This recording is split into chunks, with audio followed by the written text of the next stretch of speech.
À Sotchi où il a pris part au premier sommet Russie-Afrique, le président de la République, Alpha Condé, a magnifié l'excellence des relations entre le pays de Vladimir Poutine et la Guinée. La Russie est toujours fidèle à ses amis quelles que soient les conséquences.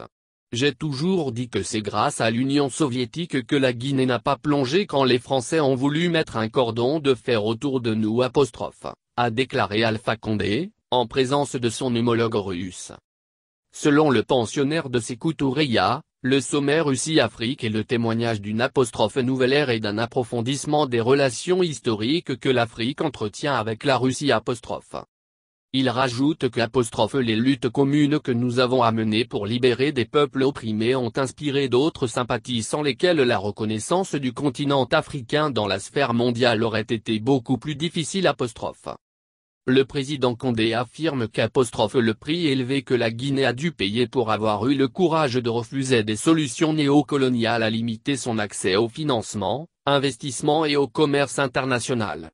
Et ce sont des pays comme l'Union soviétique qui ont permis l'ouverture de ce qui est devenu un blocus et de construire les premières bases de notre État. Il fera remarquer lors du sommet que depuis l'indépendance de la Guinée, un nombre important de cadres ont été formés dans l'ancienne Union soviétique, renforçant ainsi la coopération guinéo-russe dans le domaine de l'enseignement et de la recherche. Pour Alpha Condé, la Guinée est l'illustration parfaite de ce la technologie et les investissements russes peuvent faire pour le développement des immenses potentiels de l'Afrique.